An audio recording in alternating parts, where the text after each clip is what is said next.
they chose Midland over Odessa was for a couple of reasons. One, that Odessa had the everyday oil worker and Midland had the upper crust and the owners of the oil companies, and he wanted to get out there on his own. And also, there was a saying, and many people from this area tell me is still true today, that if you wanted to raise hell, you moved to Odessa, and if you wanted to raise a family, you moved to Midland. And That's so that funny. was the reasons why they chose Midland. Hi, my name is Jessica McCoy here with Raising Midland, a podcast for parents in the Permian. Today, I'm with my friend Troy Gray with the Bush Family Home here in Midland. Hey, Troy, Hi, how are you? thank you for having me on. You're welcome. We just were chatting before this, and I'm learning that Troy has wrote his thesis in what? Like, please explain it. I don't want to butcher it. So my master's thesis was interpreting presidential scandals and personal flaws in their libraries and houses and museums. That's amazing. So one of my favorite things to do for fun is to read presidential memoirs for exactly that reason. Cause I feel like everyone deep down, we're just human, right? And you have to humanize people to get to know them. That's And wonderful. people many times don't get that these, we look at them for leaders, we look at them for to help our finances and stuff, but they're really average people who grew up in houses like what we have here in Midland, and they have their own personal scandals, personal flaws. There's presidents that, had ADHD, there's presidents that were depressed, and yet they still had to lead the nation. That really just makes them seem more human. And I think sometimes we can lose our humanity when we're looking at huge public figures, right?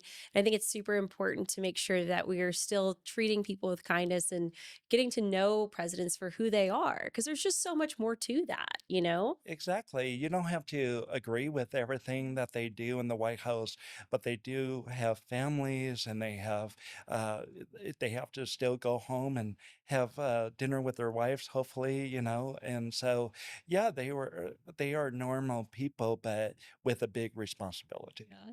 That's awesome. Well, before we started, we were talking about LBJ and like his wild antics and how he would chase people down the lawn of his presidential library. I had no idea that's a story. I know that LBJ would often take meetings in the bathroom because he didn't like to waste time, and he was a very particular man. And Calvin Coolidge and the Truman family, like I've read some of their historical accounts about who they were as people, but being a millennial myself and going to SMU, where George W. Bush, his presidential library is, I thought it would be really great to have you on, because this is what a lot of elementary age and through high school children in Midland will come visit your museum. So let's talk about it. Exactly. What is the Bush family home?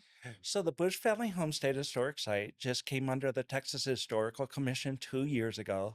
Before that, they opened in 2006 as the George W. Bush Childhood Home. And they had the thought to open, to buy that house and open when he was a governor, but because, of course, that was also the house where George H.W. Bush, his father, lived. As soon as he became president, there was a group of Midland citizens who got together and bought the house, and they, I believe, bought the house for 50,000, but put 3 million into the restoration of it. Wow, So that's amazing. yeah, there was a lot of changes between 1955 and 2001 when they bought the house. So they needed to do a lot of different things. What's really cool is that Barbara Bush answered a lot of questions, and then answered a survey, and then she answered more questions after the survey. So we know that we have it pretty well how they had it there. Wow, that's amazing. So, like, it sounds like Bush Sr. and Barbara Bush came in and they were saying, hey, like, this is kind of what it was like, so that it became more historically accurate to the time, but also to their family. Exactly. And we boast that it's a house of two presidents, two governors, and a first lady, and another nearby first lady, because That's Laura right. Bush was born and raised in Midland. That's right. That's awesome. Well, that's so amazing. So let's talk about the transition from what I'm understanding, the Bush family childhood home is what it was called Mhm. initially. It changed leadership. So, and it changed the structure of how basically how the house is going to be preserved for decades to come, right? So, Exactly. what was the purpose of that transition? So when they first opened, they always wanted either the National Park Service or the Texas Historical Commission to take it over. And the National Park Service did do studies and that they really thought it was going to become a national park. But they really were more interested in places like Crawford or their house up in Maine more than a house that they lived in for a very short time. Although they did recognize it had a very special spot, and they do have some houses related to that, but they were more interested in the bigger houses and that. And then Texas Historical Commission saw this special character of the house, and they came along, and there was some discussions between the two. And the National Park Service says, well, if you want it, then there's really nothing more that we could add to it. So that's why it's a state historic site. One of the things that many people don't know about the site is we really just interpret where they got their beginnings, and that was right here in Midland. Why is it so important for just in general historians like yourself to memorialize and just make sure that people have access to what life was like in decades far ago? I mean, like it's important for us to make sure that we are preserving our presidential history because not only does it, like what we were saying earlier, it humanizes presidents, but it also gives people, I feel like, hope if they can see themselves in presidents and leaders. So, why is it so important to preserve presidential homes and artifacts? Well, I think the biggest story of the house is where do you get your beginning? Because you might be a Cub Scout in the middle of West Texas, and then you grow up to be the world's leader. And so I think it's really just the question of how do you get your beginning? And even with George H.W. Bush making his first million in Midland and that taking him to world politics, I think it just teaches people that it's a house that they were normal people. They had to deal with crime, they had to deal with sickness, and yet they grew up to be important people in the world. Isn't So, that amazing to have your father as the president and then you yourself become the president? Isn't that amazing? exactly. Well, before, actually, at the time that they lived here, everyone had their eyes on H.W.'s father, which is Prescott Bush, I because he didn't was the realize that. senator up in Connecticut at the time that they lived here. And so, really, before George H.W. got into politics and that, it was all about Prescott Bush. And then George H.W. and George W. actually outshined Prescott Bush. And many people don't realize that there was another politician in the family. Wow, I don't think I did either. So, Prescott Bush, I just got done reading a book about him. I Mhm. wanted to know more about the whole Bush family. He actually came down here with his airplane or on a airplane, and he was the star. Everybody around Midland wanted to look at him. And kind of interesting too, he was 6'3", 6'4", so he was Whoa. much taller than George H.W. But And George H.W. is also pretty big. Like, George he's pretty H.W. tall, was right? taller than George W. Because Yeah. George, I think, is around my height. George H.W. Five is eight, five six nine. two, and George W. is 5'11". Wow. But I was wearing heels, so like, I Jeb mean, is 6'3". really? Yeah. Is okay, so it's kind of funny, like, you know, when how you think like someone in the news is a certain height, because like Tom Cruise, for Oh, right. example, like Tom Cruise being like Mission Impossible guy, and then Exactly. come to find out he's like 5'5".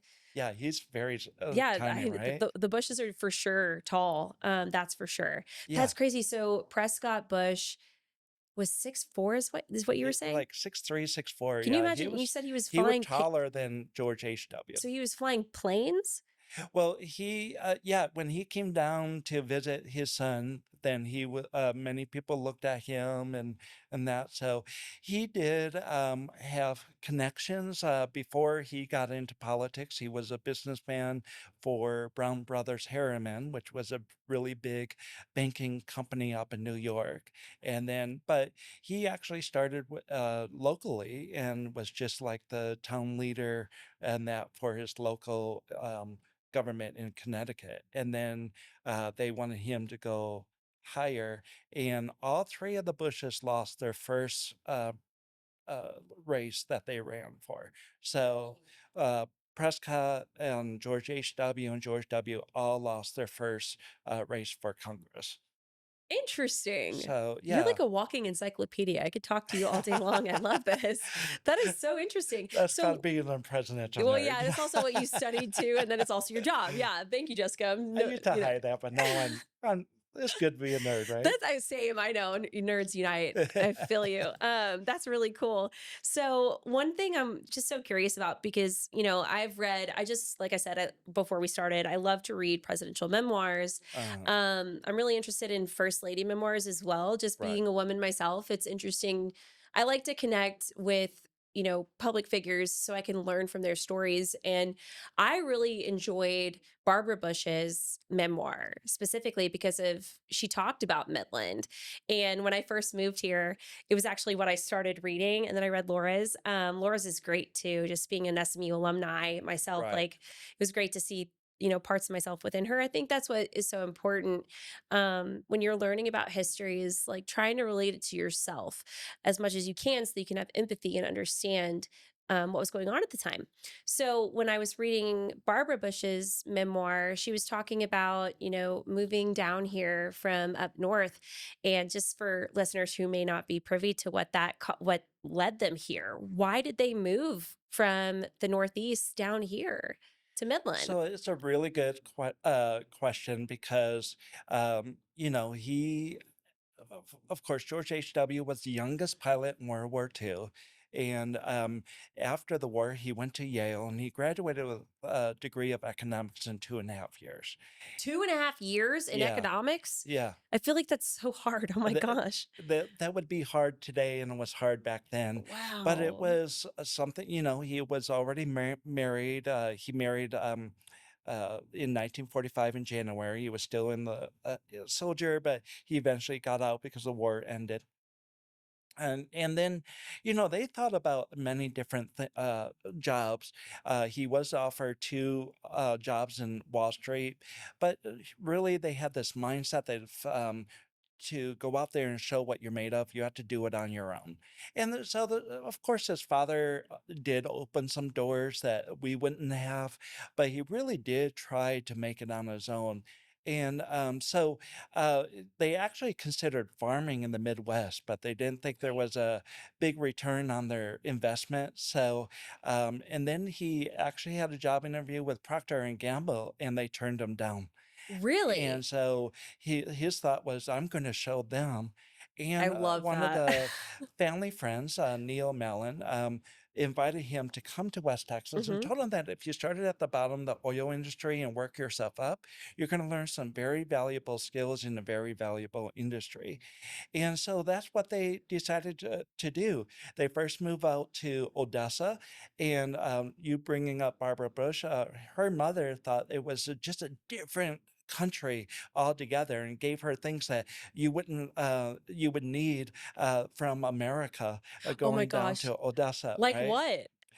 Things like makeup Yeah, and those so she kind of basically things. gave her like a go bag saying Exactly. like you're moving to West Texas. I have no idea what's out there. Here's And here's everything you're going to need because I don't know if you'll be exactly. able to buy it. Where's Barbara Bush from again? I can't remember. She is from a place called Rye, New Oh York. my goodness. So her So family yeah, was probably like we literally have no idea what's out exactly. here. Well, her father was the publisher of McCall's magazine, so Oh they wow. both came from wealth and that. So it's amazing when you think about when they did move down here to Odessa. They live in three rented properties here. Their first house was a shotgun house that in the middle was a bathroom. On the other side of the bathroom happened to live a mother-daughter prostitute team that the Johns would often lock them in out of the shared bathroom. So, you So know, they they wouldn't always probably have the couldn't access. afford something bigger, but they really did try to make it on their own.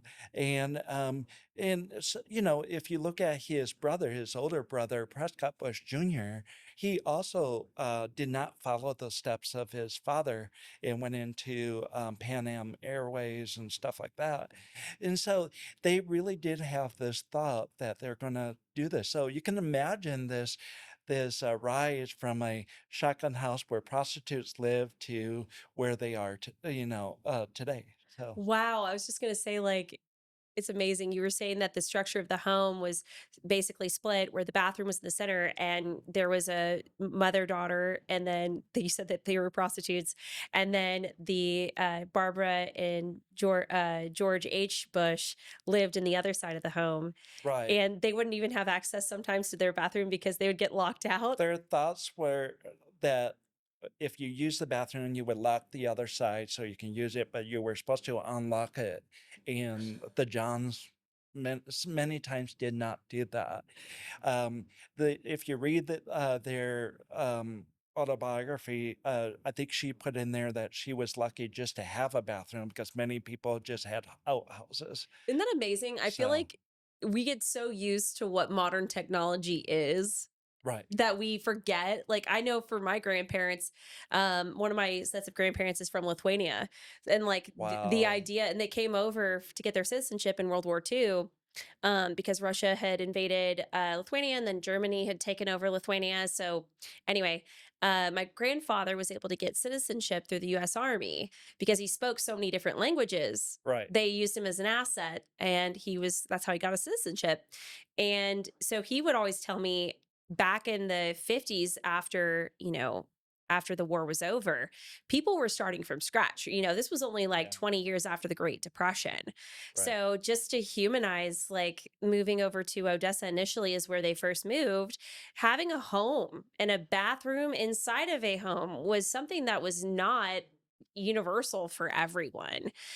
So having that, I can understand being grateful to being able to have indoor plumbing was a big Exactly. deal. That's wonderful. I'll tell you a personal story too, but my wife will probably kill me. She's actually from South Korea and she's Oh, from the wow. country. So when she grew up, she had one of the houses that they had to change their grass roof every spring and fall.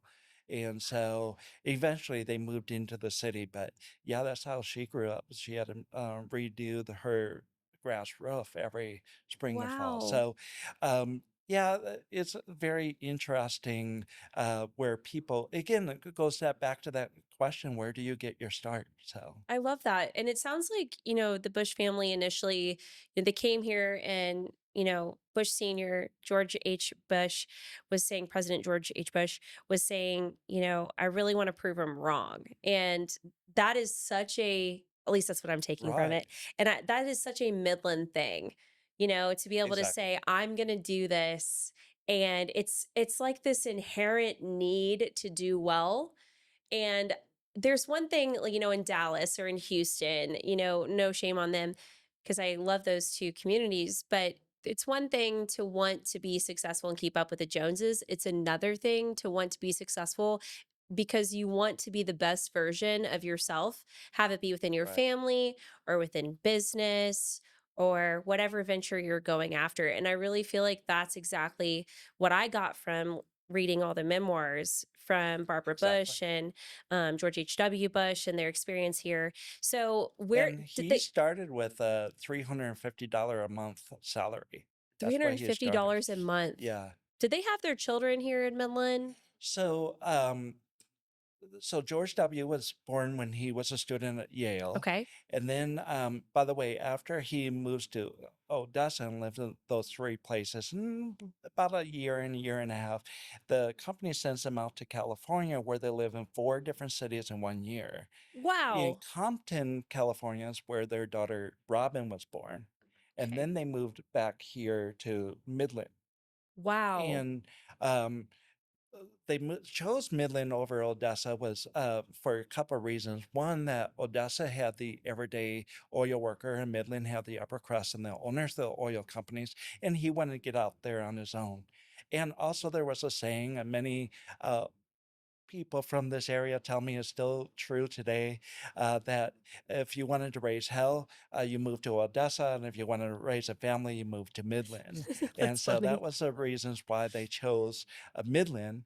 But the house that we represent is the second of three houses in Midland. So their Okay. first house was actually about half that size, 850 square foot, in an area called East Array Road, because all the houses look the same except for the color, and their color was light blue.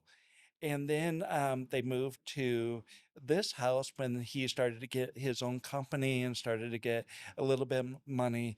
And that is 1,500 square foot. And then they moved one more place in 1955 to 59 that was 3,000 square foot. So he kept doubling the size of his house. So how many kids did they raise in the museum So, home? Jeb was born there and Neil was born there. Okay. And then Robin died about the same year that Jeb was born. Okay. And for And those who so, don't know, Robin is the Bush family daughter who died of leukemia. yeah. And so, again, that goes back to the story of the home. You can imagine the grief that was being shed during that time. And in fact, there was a story that George W.'s friend who lived across the street came over to ask George W. to play. And he's like, no, I have to be here with my mom because she was going through so much. Hmm. And that instance was when Barbara decided I better get myself well because Hmm. George W. is missing out on a lot. I remember her in her memoir, she talks about that that's one of the things that that deeply impacted how she viewed families and children and how Oh she yeah. wanted to give back. I thought that was really important that she shared that because leukemia is a big childhood illness of cancers in children. And if you read the letter that George H.W. wrote his mom in 1958, wanting another girl and missing Robin, it says he wrote that at the under candlelight at the dining table. And it was Wow. talking of just like, I'm glad that I have my four boys, but I'm missing somebody who doesn't bring me a frog and all of this. And it's a very emotional letter. And then, of course, after that, they have Dorothy, or Doro is what they called her. So and just kind of continuing when they moved to the next house, that's when they had Marvin. Mm. And then they moved to Houston because he wanted to get into offshore oil drilling. But before they moved, they conceived Dorothy. So she was conceived here, but born in Houston. Wow, man. Many people don't realize how many kids that they I know, I actually. always forget because, like, you know I think theoretically people think that the Bush family is similar to the Kennedy family. Like, the Right. Kennedy family is large, and that's the only comparison I'm making, but, like, they're larger, they have lots of family members, and they have lots of family members that are in politics that sometimes it's hard to understand where everybody fits in, but I Right. feel like being in Texas, like, a lot of us understand that the Bush family is larger, and then they have, different children, but it's very interesting to be able to learn about each individual person within their family because they're also different. There's so much that I had to learn. Like, for example, the Goff's Walker Cup was actually named for Herbert Walker, who is, of course, who George Herbert Walker was named after, one of his grandfathers. There's also Lauren Bush, who married Ralph Lauren's Mhm, son. mhm. And so her name is Lauren, or Lauren Bush Lauren is what she goes by. And so that's also kind of interesting. She's Jeb Bush's daughter, right? Yes. That's okay. I try to keep J everybody. Jeb.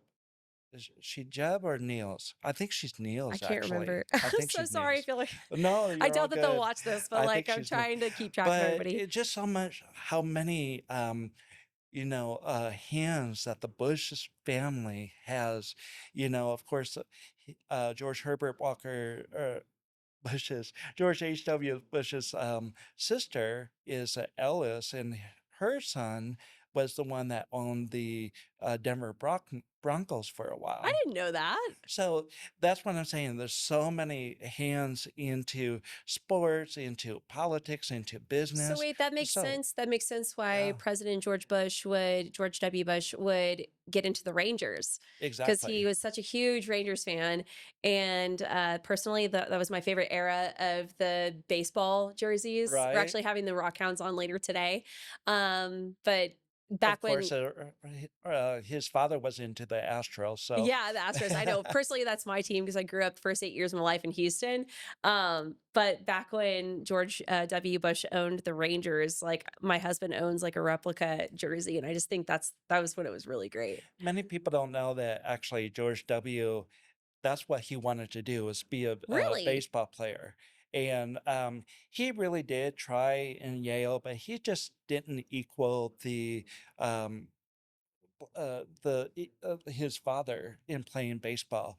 So he still though always had his hand and really wanted to play baseball. Of course, he's also we tell this on our tour. He's the first president who became president after playing Little League, and Joe Biden's our second one. So really. yeah, So that is Joe Biden and President George W. Bush were playing in Little League. yeah. So they are the only two presidents that ever played in Little League. As far as I know, those are the only Wow. two. And Joe Biden is also the second Little League coach because he also Oh, I coached didn't know his that. sons. But George H.W. was also a coach of George W.'s team. So HW and Bush and Joe Biden were both little league coaches. Yeah, And that's so interesting. Again, like there's just so everyone I feel like has more things in common than they have different. Usually, exactly. you just have to look to find it. Well, that's Exactly. great. So, one of the things that I really enjoy about the Bush family home is how you guys have memorialized just what it was like to be a kid in the 50s, you know? Exactly. And one of the things that I've noticed with a lot of your activities that you offer families and school children is bringing them back to what it meant to be a kid in Midland, Texas back in the 50s. Because, all of these sky, like we're in a larger building right now that, was developed in around that area. Yeah, But we didn't have Centennial Park in the 50s. And, it wasn't what it looks like today. So it's important to really look back in time to see how much progress we have made within our community for us to really truly appreciate how much progress, exactly. you know? So what's the most important thing that students get out of the museum? I know that's a subjective answer, but No, what do you guys no. like to focus on? So I was thinking about the answer to this question, and really, our job is to play with history. History is supposed to be active, and we think of history as reading these books and it has all of these dates and things that happen. But our job is to make that an active site. And so we really want to play with the things that we learn from the site and how do we get the light bulbs to come on to children is to get their hands dirty in history. And so we do a lot of different events, especially after the Texas Historical Commission took over.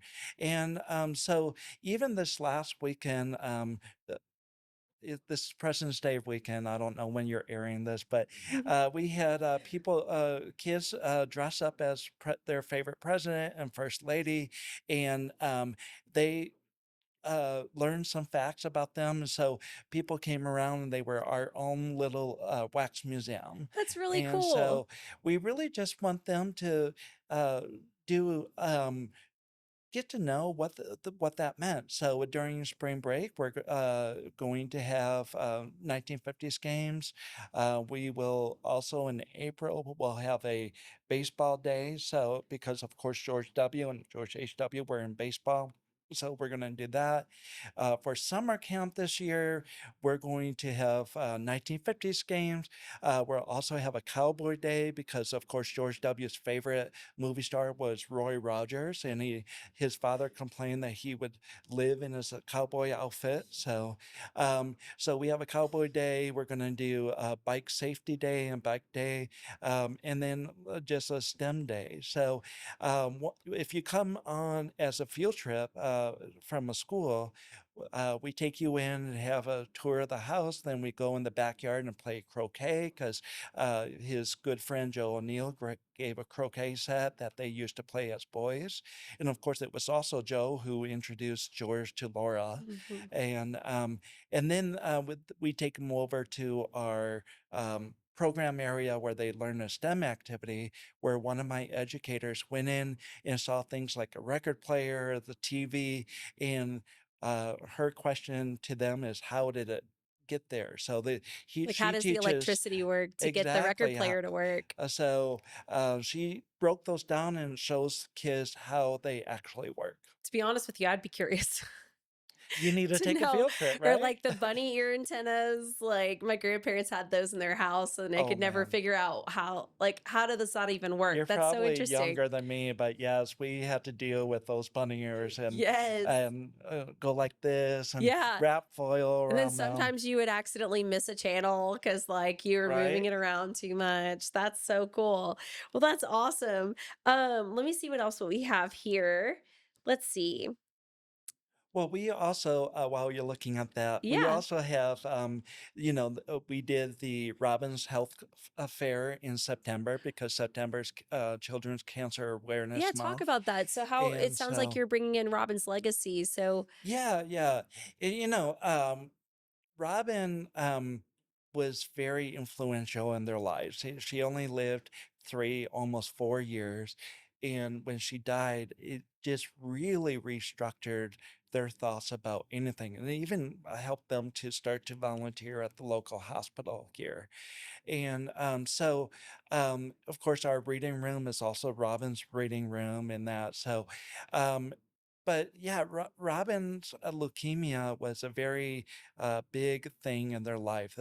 All of the biographies, whether it's George H.W., Barbara, Laura's, they all mention Robin because they had to, right? And so, but if you think about at the time period, um, you have leukemia that they hardly know about. Today, about 75% of the kids can get fixed, but back then it was as mysterious as polio. And in oh fact, wow. many parents wouldn't let their kids come over to play with Robin after they found out what she had because they're like, well, is this polio? Is they're going to catch it? And so there was a lot of fear there. And Wow. so there was just a lot of unknowns there. I So, can't yeah. imagine having first off your child being diagnosed with leukemia, but then also not knowing exactly what it was and how it manifested itself. Man, that's Right. crazy. And, back then in the 50s, we were kind of spoiled today when we hear Mhm. leukemia and we're like, okay, we'll go and get a doctor to help us with that. Yeah. Back then, they were still discovering. I mean, there were people with leukemia, and eventually, of course, they did take her up to New York to a hospital that had some breakthroughs with leukemia, but still, there wasn't enough known to really help Robin. So, Wow. On that note, I think it's, we're talking about memorializing family history.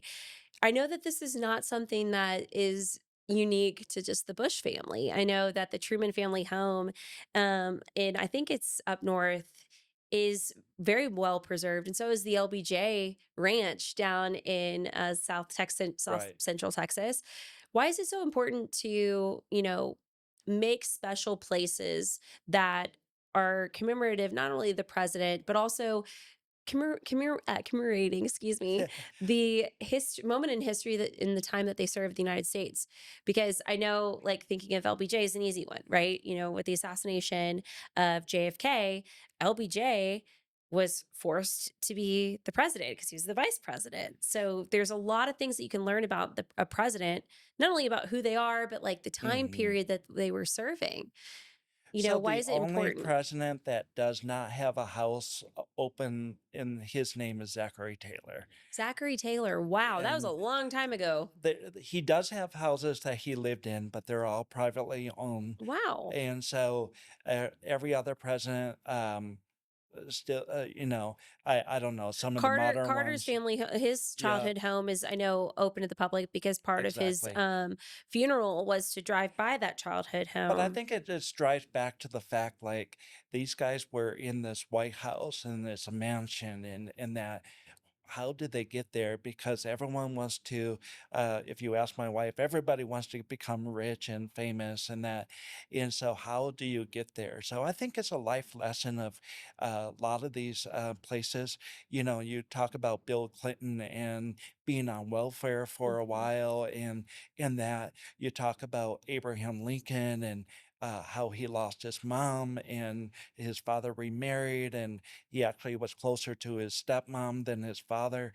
And so I think it just goes back to how do you get your beginning and what did that look like? And then also this awe of you have the White House where you have this really expensive china, and then you have this little ceramic bowl that was in their boyhood home, you know. Yeah. And so uh, a lot of them did grow up in very fancy homes and or own very fancy homes, but then you come to a place like Midland and see the home outside, and we get this a lot from visitors.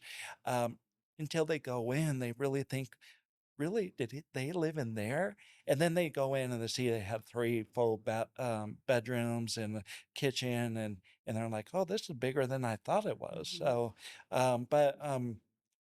So I think that is just the learning curve for us to say, we don't know if our next door neighbor is going to grow up to be president. And if you read George W.'s biographies and uh, people who grew up with him, they never thought George W. would be president. They never they said no, not him. You know, he would never grow up to be president, but yet he did. So I think that's what Americans truly love about our country is that it just takes hard work and determination, but then also just trying to advance yourself based off of what your talents are, right? exactly. One of the things that I've personally noticed being involved with SMU athletics is the opportunity to see George speak at different events that we've had. I was there when he opened his library as a college student and as a college athlete to watch him speak and learn more about who he is so personable. And I think that's why a lot of people like enjoy watching him interact with Midlanders or even organizations that he's a part of, like First Tee of West Texas. Right. He's the national chairperson after his father was. Um, and he's our, big representative here in West Texas because it's Midland. I think the best part about their family is that if it's possible for their family, it's possible for anybody. And There's I a would sense of say down to this, one of the earthness. things that surprised me, I guess, maybe I shouldn't, but um, Laura Bush actually likes a lot of our Instagram posts. So they're paying attention what's Yeah. going on in West Texas and things related to their name and stuff like that. So now George W. He's probably don't get into social media like Laura Bush, but that's very special for me whenever I see the blue check mark and liking our That's posts. pretty So neat. yeah, I think what's important too, the thing that I really love about Midland is that no matter how important you can be as you get older, everyone is so down to earth here. And if you truly get to know them, they're so down to earth. And, that's part of the reason why I think that your organization is so important, is because it shows that down to earth people, good people who are rooted in their values, can do really big things for our country.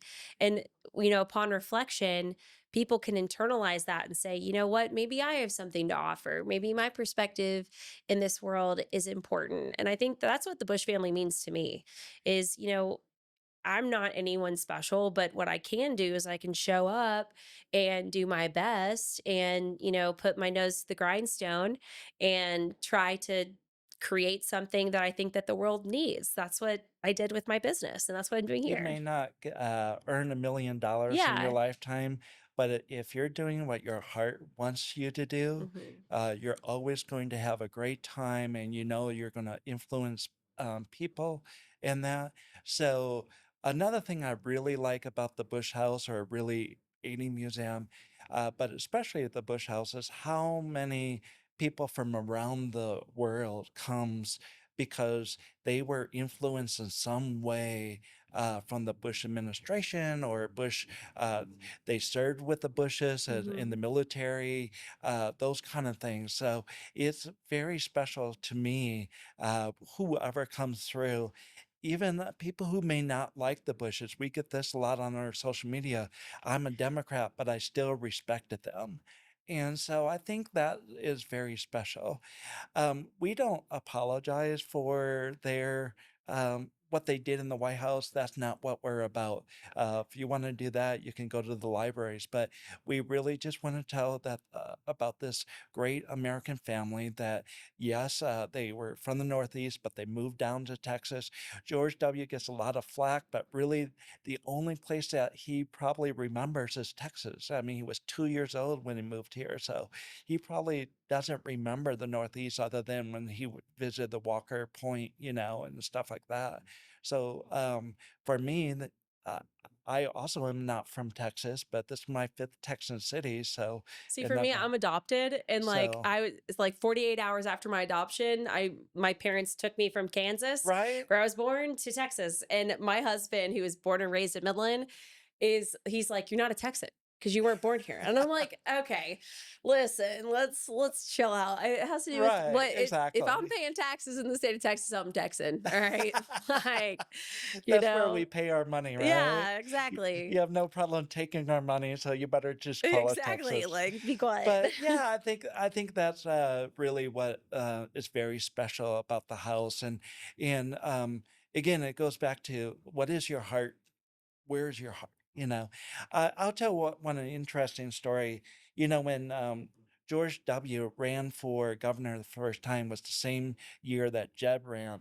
And everyone in the family thought Jeb was going to win. And they were like, oh, well, George W., uh, okay, you can try, but really didn't think. And it was actually Jeb that lost and George W. won. Jeb won the next election after that. But George W. actually was the one that won during that year. Just goes to show you people can underestimate you, and that's kind of what gives you Right? superpowers, And being the underdog. exactly. That's cool. So, yeah, I would just say to your listeners that give us a try, even if you're on the left or Democrat or whatever, you will just find some interesting things about. I would like to go to every presidential house. I don't care if I agreed with them or Hmm. not. I can't say I agreed with everything that George W. did in the White House. But it's just a very, one of the things I really like about his presidential library is a place where he tells you the situation he I was was just about in. to tell you that. I was just about to Um, bring that up, the Situation Room, which if you go to SMU's campus, there's his presidential library. They have a really great different pinpoints parts of his presidency were hallmarked by really huge events, and one of them being is September 11th, but then also Katrina. And what was really interesting is in the situation simulator is what it is. You go in, and some of the key big points within George W. Bush's presidency are offered to you as questions, and you're given three options because it was my understanding, because I got to meet some of the people that designed the library, mhm, and there's museum designers that their whole job is to help make history immersive, and it was pretty much you got three different options for a lot of these big issues because they would spend hours trying to figure out what's the best solution. It came down to three. right. And what's really interesting is that if you go, you get to choose. And what's interesting is when your choice may be similar to what President George W. Bush's choice was, or sometimes you may have had differing opinions, and it explains the thought process behind it. And I really appreciated that because, like I said, I've gone to a couple different Mm, presidential museums and libraries. And, it just comes down to, regardless of what you think about politics, we have gotten so far as a community and as a country from bipartisanship respect yeah. and I know for my generation, that can be kind of frustrating because we want progress, right? And we want to be able to connect. And, after a series of years where everyone is so divided, it's so exhausting to keep that up. And one of the things that I think is so important with that situation room is it really does give you perspective of the choices that were given at the time and, the choices that he chose to make and what choices you could make if you were in his shoes. And I think that's what's so important too is We have the privilege of being the Monday morning quarterback to all of these decisions, yeah. and, we also have the privilege of seeing these laid out and Mhm. really not the privilege of seeing all of the information. We have a Yeah. little bits in there. I really thought that situation room was a way for George W. to say, look, you don't have to agree with me, but this is the reason why I did what I did. The difference between his father and his presidential library, I actually went to both last year. Just so you know, And for people that haven't been, the George H.W. Bush Presidential Library is in College Station yeah, at Texas A&M University. and his library has a lot of the beginnings of Hmm. the Bush family and the Bush, uh, where George W. They have maybe three panels at the most about his childhood. He wanted it more about his presidency. It almost seems like a defense of his presidency. So if you go in there, you're going to learn a lot about his presidency. You go to George H.W. Bush's, you're going to learn about his presidency. But George H.W., was not only president and vice president, but he was the leader of CIA. He went to China as an ambassador. He was in UN. So he had a lot of jobs in his lifetime, and so I think there was a lot more to explain his upcoming as well. So I think there's a lot of really great things of just learning. So um, going to these places and that. I think it's important too. Like what I really enjoyed about both libraries too is like I've had it explained to me very similarly to how you've laid it out. I remember when the George W. Bush Presidential Library was built at SMU, it was right kind of like the bid for it Mhm. came right around my freshman year, start of freshman year at SMU, and watching it like be built and then to be at SMU's campus when they do this giant party where Right. they had all of the staff from the White House that worked under George W. Bush come. It was so interesting because for one thing, I've never seen that many black cars in my entire life. We had like snipers on top of the rotunda, which is the big SMU Right. building. George W. Bush walked into my language arts like class, and that was crazy. And like Secret Service everywhere. And then what's really cool is that he's so active at SMU that he comes to basketball games, he comes to football games. Mhm. That's one thing I think that is so interesting is to be able to see just from my perspective of being able to see that library be built, to see the amount of people that really did support him, like working for him, Mhm. and also to learn about that presidency. I mean, I was a kid when September 11th happened. I was in second grade. Right. And, my generation has never not known unprecedented events, like Yeah. we've only known Yeah. crisis. And it's very interesting now as an adult with children to be able to take my children to the presidential library and to be able to take my children to the childhood home.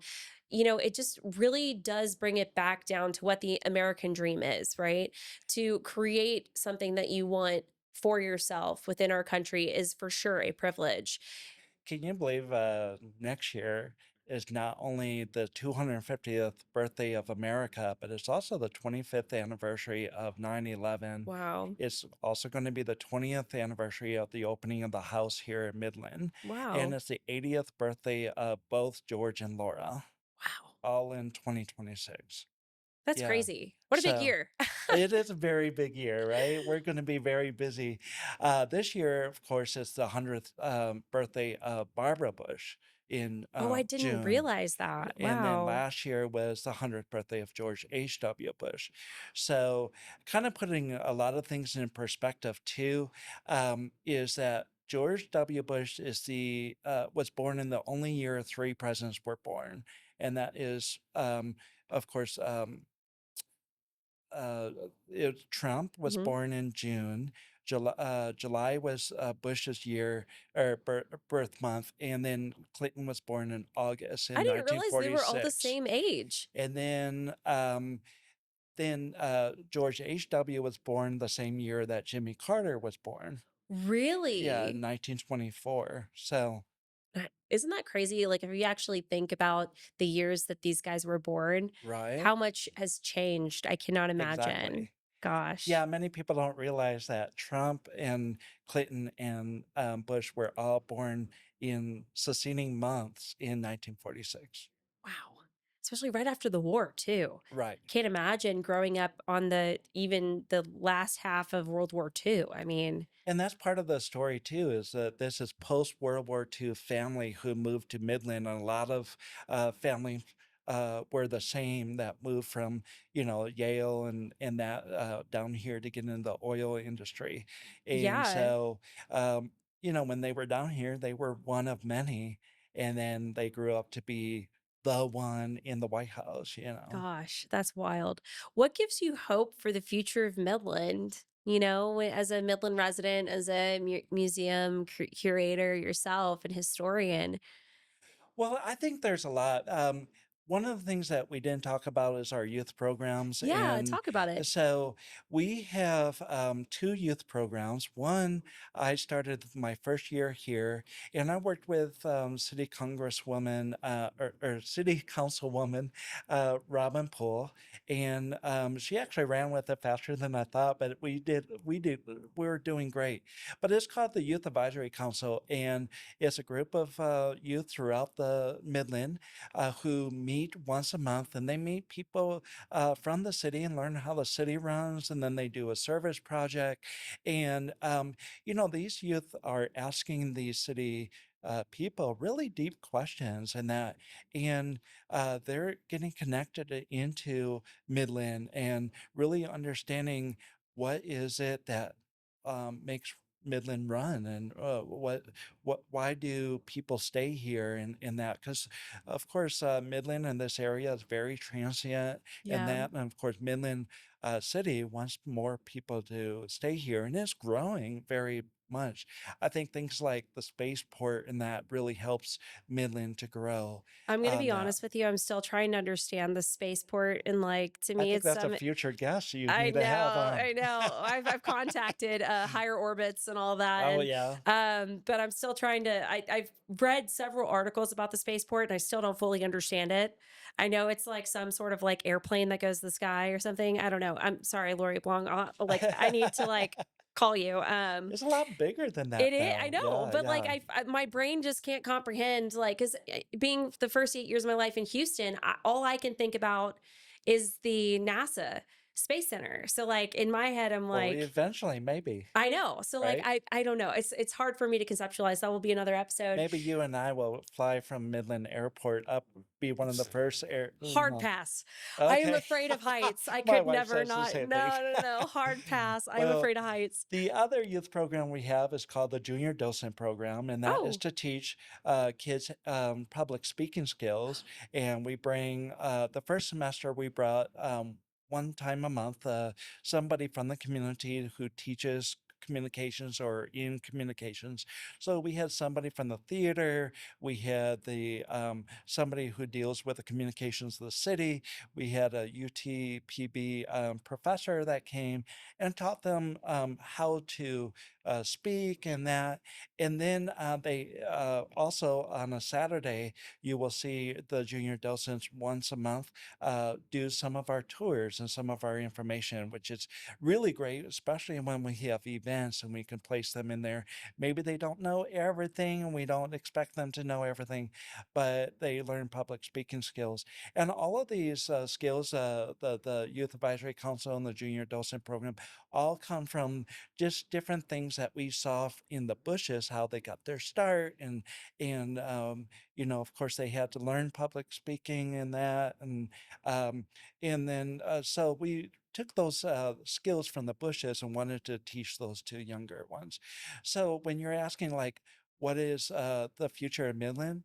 you hear these youth and they really are excited. And I think that is the future of Midland right there. Yeah, we had our friend Kate Williamson on right before you, and her and I were talking about how this next generation. I mean, I have a 4 and a 6-year-old, Right. and I teach little kids for a living how to swim. This is just my hobby, and really a love letter to Midland. Thanking them, thanking this community for what it's done for my own business. But this next generation is wild. I mean, they are smarter than they're operating at levels like high school students like that we work with as babysitters. Right. They are at the level of some adults in their thinking and like critical thinking skills. So it's very interesting to see what's going to happen within our community. And I think what's great that the Bush Family Home is creating these specific environments that help children learn more about our community. But exactly what you were saying with what Robin Poole has offered for you guys and her services to connect children to civic Right. leadership. I think that's incredible because that does really, put a bow on what the Bush family is civic leadership and servanthood to our community. And, to tell everybody, so it's very inclusive. It could be the Bushes, it could be the Clintons, it could be Mhm. Bidens. It really is Any presidential taking family exactly. has to embody the But idea of civic I service. think Midland is special because you have two presidents, you have two first ladies, you have two governors coming all from here. Um, and so I think it's a very special house that people really have to put themselves together. And it's like, man, and, you come in and you see things like Roy Rogers. Mhm. Oh, I like Roy Rogers, or I like Cowboys. And so these presidents, they're watching things like you and I would watch. Our two stars, I always say our two stars, are the TV that we have a same year model, a 1949 Hoffman TV that they got as a Christmas gift when they lived in California, but then when they moved here. They only were able to receive at first one channel from Lubbock, so you can imagine these uh, I always tell kids, "Wouldn't you like that? Just you don't have to choose. It's just one My channel." Of course, gosh, they this hate it generation with like, oh my gosh. because they're My thinking of son, he streaming. likes to watch like Lego stuff, and I'm like, and I have a girl and a boy, so you can imagine Right. the dynamics of TV watching, the rare opportunity that they do. They never agree on anything, so you're My forced to kids are agree. in, college. I have Yeah, also a girl and a boy, and they grow up streaming and yeah. all of this. If you can't stream, then watch YouTube or TikTok or whatever. And, they also like 2 different things. So So, imagine one yeah. station, one show. Gosh, Right? that would be crazy. But yeah, and our other star is Laura Bush's mother's refrigerator from the 1950s. It Oh, has a lazy Susan shelf, and wait, I you could wish they could actually make that open again. it with a kickstand down below. And so that's also our star. Everyone that says, why can't we do with that with our Yeah. refrigerators today? So you have technology like that Nobody in the wants a house. camera in their refrigerator. I don't know why Samsung does that. Like Right. they have that one where you can see like there's like a camera in your refrigerator, but then like you can't open the ice machine. I don't know. I saw it on the internet and I was like, who wants Right? that? Like, Exactly. at some point STEM is good, but not we don't need to be reinventing a refrigerator. I want a kickstand and a lazy Susan in my refrigerator. That sounds just Exactly, right. right? So, yeah, I think, there's in one of the things I know, this is one of the few houses you can go in that is 1950s. Wow. So, if you go in with your grandparents or your parents, for me, it would be my parents, grandparents, I see a lot of things in the house that my grandparents had. Wow. So, we get a lot with the icebreaker and the juice glasses in the kitchen. A lot of people remember the peanut butter coming in cans like we have. So it's very special because you go to some of the historic houses and they're so old, and you try to remember things like that, but you go into a 1950s house like the Bush house, you actually see things you recognize, Mhm. and you think, okay, um, he has Roy Rogers stuff, and Roy Rogers isn't that far gone that we Mm-mm. can't remember the cowboy era during the 1950s, you know, or he liked Buck Rogers as well, and so you think, oh, that's the beginning of sci-fi movies right there is Buck Rogers in that. So, you know, he would write his. You hear people from the 1950s from that era talk about riding their bikes downtown and that we would never want our children to do that today. Um, but that's what they did, and many of them will say the only time they came in was when the street lights came on, is when they came inside. That's when they were allowed to Yeah, come inside. back in the 90s, it's not all that far long ago, but my mom we were at the time living in the suburbs of Houston outside of Cinco Ranch, and it was before Cinco Ranch got, like, really developed. Yeah, So it was just land and, like, a bunch of, like, kind of Benboro homes kinda thing, and my mom had a rule as long as the lights are the sun's not dark, like, it's not down, you can be outside, and, like, I don't know we could never do that now. Like right, right. my parents remind me all the time how easy it was, a couple decades ago to just let your kid go play outside. And we're missing a little bit of that. So it's cool that the museum can kind of remind families about that. So like a grandfather or like grandmother can come in and say, "Hey, grandson or granddaughter, this is what life was like for me when I was growing up." I have experiences in my museum career where children, if they put down their phones, they have a really great time with the old toys and that. I had we made buzzsaws at one museum with button string, and I was told I didn't know that you could have so much fun with a button and string, and so I think.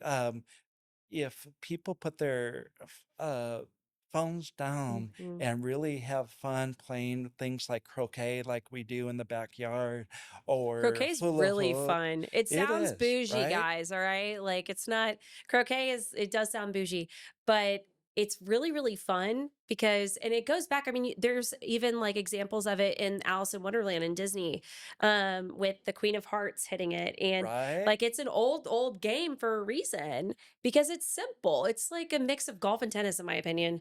Well, golf and pool all come from the Hmm. same game from croquet. So, you know, when we do our 1950s games, um, either during spring break or there's a World Day of Play that we bring them out as well. We created stairs so that kids can play with slinkies because many of our houses don't have stairs. I grew up with a house on stairs and grew up with slinkies, but many of them wouldn't have a lot of I fun love because there's no Slinkies. stairs. I know. Oh, Right? I love Slinkies. Well, on that note, thank you so much, Troy. You're just a joy to hang out with. Thank And you so yeah, much. I hope everyone gets a chance to go to some of your activities coming up and for spring break and summer. And anyway, just keep us posted on what's going on with you guys, and we'll be sure to promote it for you. And I would just put in, I don't know if you'll Yeah. air this, but I came across a Raising Midland podcast, and it gave me ideas for readers for our third Thursday. It gave a lot of different things. Of course, being new to Midland, I got to learn a lot of stuff. So this is a really great podcast. Thank you so much. You're so sweet. You can come again. Oh, okay, Thank you guys so much. And be sure to subscribe our YouTube channel and our Spotify. Thank you so much for tuning in. Bye.